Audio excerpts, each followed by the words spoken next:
Fala galera, beleza? Como é que vocês estão? Preparados aí para mais uma aula de fisiologia do exercício? Espero que tenham gostado das anteriores. E para a aula de hoje, o que nós vamos ver? Então nós temos que entender, né? Anteriormente nós estávamos falando que o músculo funciona graças a quem? Ao ATP, né? Então nós temos entendido, né, durante essas aulas, que o uso do ATP pela fibra muscular é a característica chave da fisiologia do exercício, né, para o funcionamento do teu músculo, para a ação muscular, para você desenvolver uma atividade física. Então hoje nós temos que responder onde os músculos obtêm esse ATP que eles necessitam. Necessitam para quê? Para contrair, para realizar movimento. Isso é de suma importância. Então, vamos entender como é que o músculo obtém esse ATP.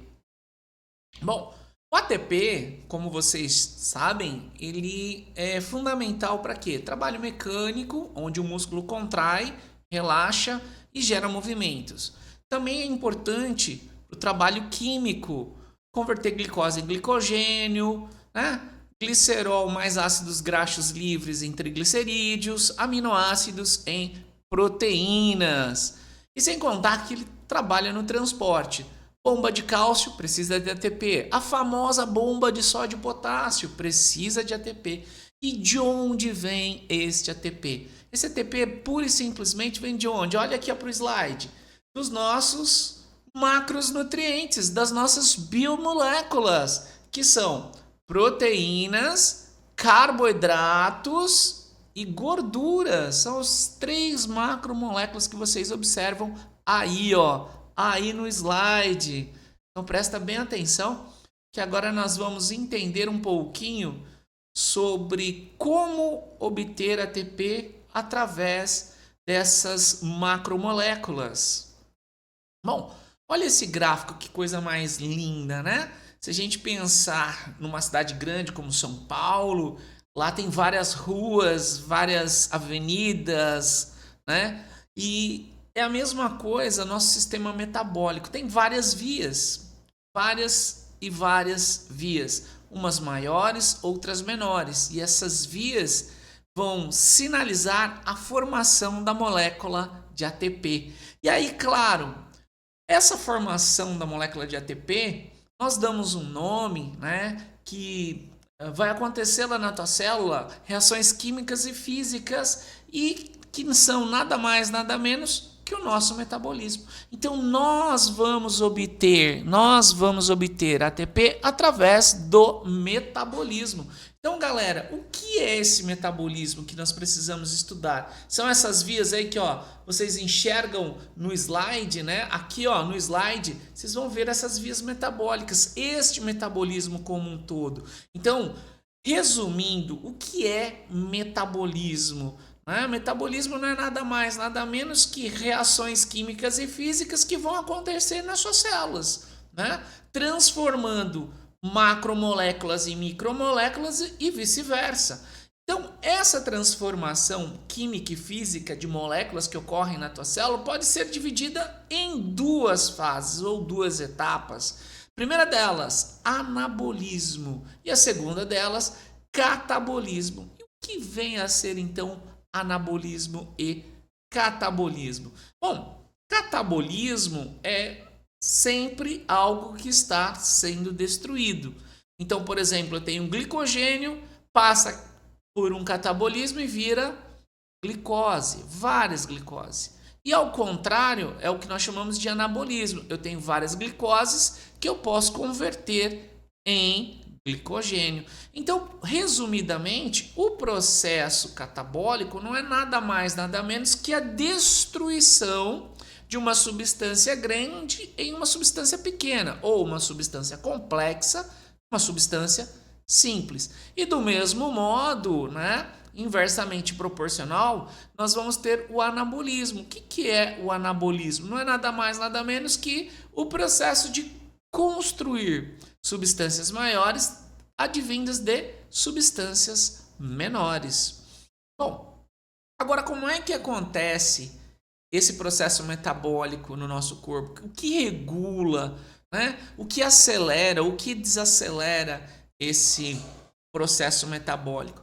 Podemos dizer que esse processo metabólico ele não é nada mais, nada menos que acelerado, né, por enzimas e regulado também pelas mesmas. Então, o processo de aceleração, que nós chamamos de catalisação, então, enzimas são catalisadores biológicos. E esses catalisadores biológicos é que aceleram as nossas reações metabólicas. Outra coisa importante, as enzimas são reguladores. Elas podem aumentar ou diminuir uma demanda na modulação, na reformulação de outras substâncias. Então, em resumo, a gente tem que entender que catalisadores são aceleradores biológicos e reguladores metabólicos através de enzimas, né? Nós temos aí ou aumento ou a diminuição das reações químicas e físicas que vão acontecer no nosso organismo. Então, aqui no desenho, ó, se vocês olharem aí para o slide e observarem, nós temos um substrato qualquer, no item A, e essa enzima no item B vai modificar esse substrato. Então, aqui essa enzima, no caso, ela está o quê? Catalisando. Então, eu poderia ter uma molécula de glicogênio aqui e eu ia separar através de enzimas em duas moléculas de glicose. E o que eu tenho que observar? Que a enzima, por mais que ela modifique o metabolismo, modifique uma estrutura, ela se mantém íntegra. Então, aqui, ó, uma molécula de glicogênio, uma enzima agindo, esse glicogênio, ao ser catalisado e regulado por uma enzima, ele é convertido em duas moléculas de glicose. E aí, logo, a enzima, ó, está pronta para refazer ou ativar outra molécula, certo?